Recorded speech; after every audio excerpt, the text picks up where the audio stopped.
Eu fui ao Porto visitar um museu muito bonito chamado Soares dos Reis. Esse museu foi fundado por Dom Pedro IV, o nosso Dom Pedro I, e foi criado como museu de pinturas, estampas e outros objetos de arte. E aí houve toda uma história de que ele foi transformado recebeu incrementos de outros mosteiros e conventos quando houve aqui em Portugal um episódio em que foram encerradas todas as ordens religiosas e tudo que era bonito, estátuas, pintura, foi distribuídos por vários locais não religiosos. Então, esse acervo, muito desse acervo acabou indo parar nesse museu, que em 1911, passou a chamar-se Museu Soares dos Reis, em homenagem a Antônio Soares de Reis, que foi um famoso escultor português, quiçá um dos melhores da Europa. Ele é fantástico. Em 1932, esse museu passou a ser considerado um museu nacional. Esse museu é bem grande, tem um acervo enorme de pinturas, estátuas, e vou citar apenas alguns nomes. Vieira Portuense, do século XVIII, Augusto Roquefort, do século XIX, era um pintor suíço, e 3 pintores que foram os primeiros a receber uma bolsa que Portugal oferecia para as pessoas que frequentavam a Academia de Belas Artes. Foram os 3 primeiros: Silvia Porto, Marques Oliveira e Henrique Pousão. Nós vamos falar mais detalhadamente de Henrique Pousão daqui a pouco.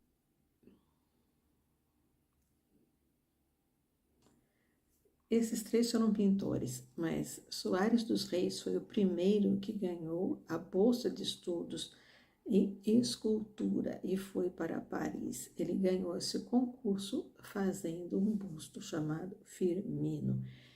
E em Paris ele ficou lá algum tempo e depois ele foi para Roma. Ele teve que voltar em Paris, ele ficou algum tempo e depois foi para Roma, onde ele começou a executar o seu trabalho mais famoso, que é o Desterrado e as Saudades. Quando ele voltou para Portugal, ele acabou essa obra aqui em Portugal. O Desterrado, ele foi inspirado numa poesia de Herculano, de Alexandre Herculano, chamado O Desterro, e o detalhe dessa escultura é que essa escultura tem uma lágrima saindo dos olhos, é bem sutil. E ele foi famoso pela capacidade, pela qualidade técnica com que ele capturava a psicologia, a emoção do modelo. E Soares dos Reis nasceu em Vila Nova de Gaia. Desde pequenininho ele modelava bonecos de barro, fazia pequenas esculturas de madeira, e ele foi admitido na Academia Portuense de Belas Artes com apenas 14 anos. Durante a sua vida ele ganhou tantos prêmios que ele acabou sendo apelidado de ladrão de prêmios. Infelizmente, ele se suicidou em 1889, quando ele tinha 41 anos. Na época, ele estava tentando convencer os seus colegas a renovar o ensino da escultura e sofria grande oposição por parte de seus pares. Na realidade, ele era muito melancólico, ele teve várias crises depressivas durante a vida e nessa data, infelizmente, ele acabou se suicidando. Foi uma perda. Ele deixou muitas cartas em que ele fala dos seus sentimentos de desânimo e da incerteza quanto ao futuro. O escultor Rodin esteve aqui em Portugal, fez questão de cumprimentar o Soares dos Reis pela pelo belíssimo trabalho que ele fazia, e principalmente por uma escultura de uma menininha muito bonita, que eu vou mostrar daqui a pouco. É a filha dos condes de Almedina. E vocês podem ver o encanto, o detalhe, a dobrinha do vestido. É muito, muito delicada essa escultura deles. Outras esculturas dos Soares dos Reis, que eu consegui tirar foto, foram Narciso, Saudade, um busto do pintor Marques de Oliveira, o Conde de Ferreira, Flor Agreste, o Tirador de Espinho e a História.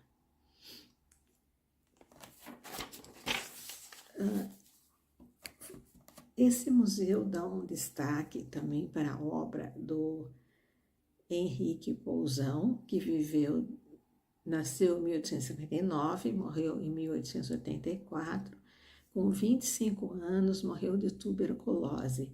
Ele era um pintor fantástico. Praticamente toda a sua obra, todo o seu acervo foi reunido por seu pai, que o comprou dos familiares, dos amigos, de quem tinha, e fez a doação para o museu. Ao viajar, ele costumava levar uns caderninhos, umas cadernetinhas pequenininhas em que ele ia tirando notas e fazendo pequenos desenhos, depois completava com pinturas, e isso tudo está no museu, é um encanto, o detalhe, as coisinhas tão pequenininhas que ele fazia, mas muito ricas de detalhes. Eu tenho aqui o quadro Cecília e as Casas Brancas de Capri. O Museu Soares do Rio é bem grande, a visita é demorada, e além do acervo do museu, do lado de fora existem 2 grandes jardins externos que você pode ir descansar um pouquinho.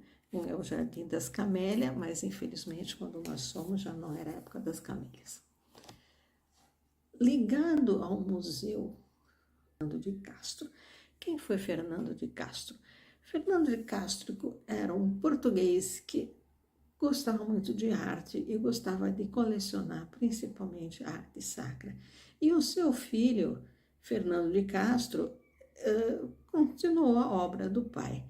Ele e a sua irmã Maria da Luz foram criados naquele ambiente com excesso de quadros, móveis bonitos, ícones de diversas artes, e o pai recheava a casa com tudo que ele podia comprar dos artistas e escultores, dos pintores que ele gostava.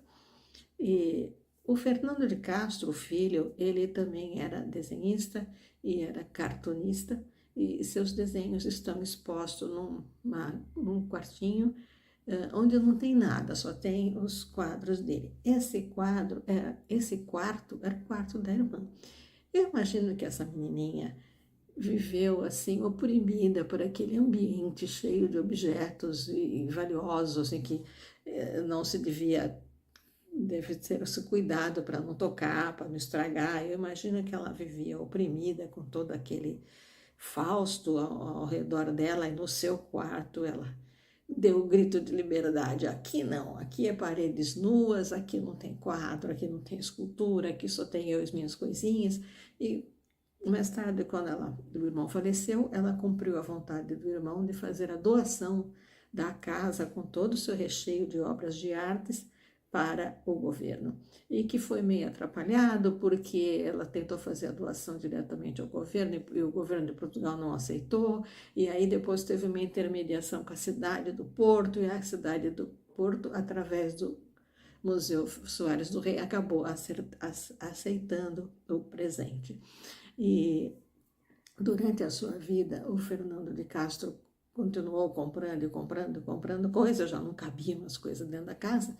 Então ele comprou as 2 casas vizinhas simplesmente para poder colocar lá os seus objetos de arte.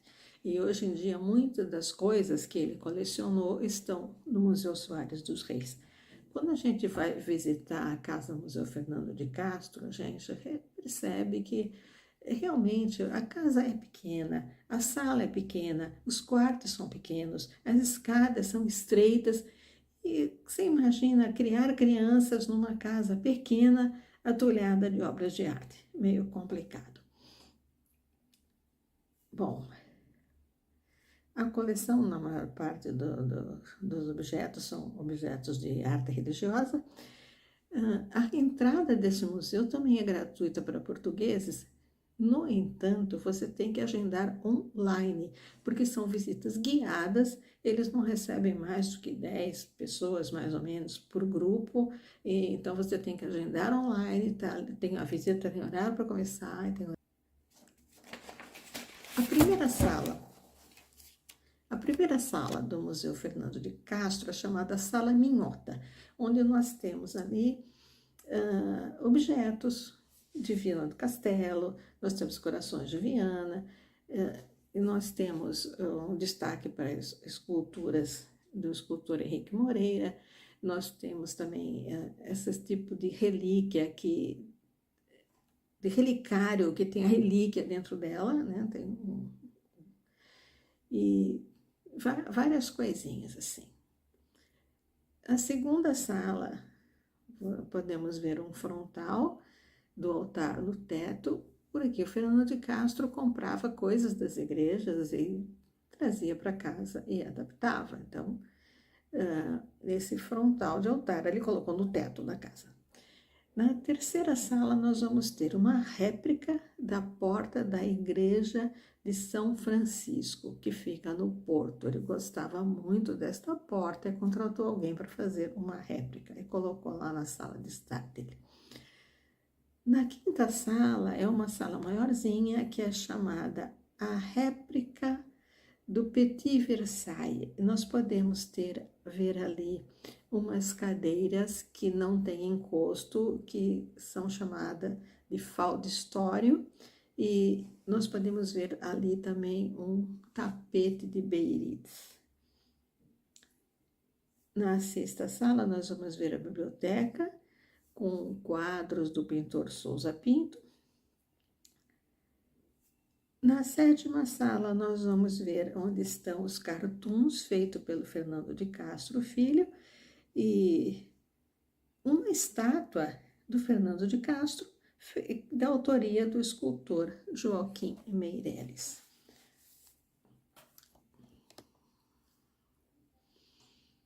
E a oitava sala é o quarto, e no quarto nós temos algo bem curioso. Nós temos uma pequena mesinha de cabeceira, e dentro dessa mesinha de cabeceira nós temos dois objetos bem estranhos. Esses objetos foram feitos pelo Rafael Bordalo Pinheiro.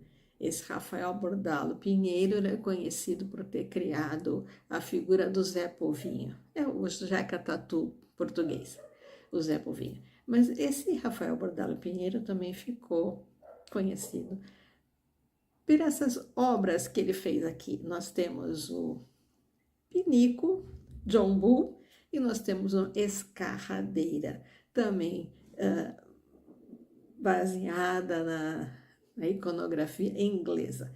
Naquele tempo, a animosidade, as desavenças entre Portugal e Inglaterra eram muito grandes.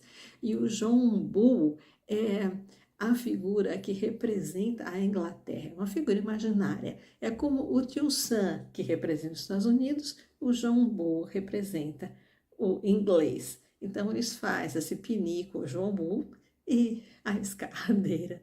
Então, era uma maneira deles humilharem os inimigos ingleses.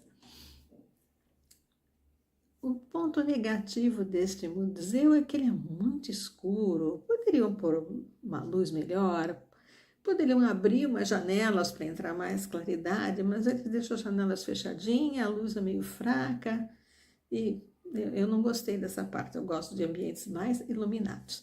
Como eu já falei, a casa é pequena, as passagens são estreitas, mas é tudo feito com muito capricho. Ele pegava essas cadeiras que em Portugal eles chamam de coro alto. As igrejas têm o coro alto, que é um coro que fica elevado, e esse coro tem umas cadeiras onde você vê na altura, você de pé, na altura dos seus braços, você tem um local onde apoiar a mão e você tem um encosto atrás de você. Porque as pessoas que iam cantar naquele coro não iam se sentar, mas elas podiam se apoiar para descansar. E normalmente aquilo é feito de uma madeira preta.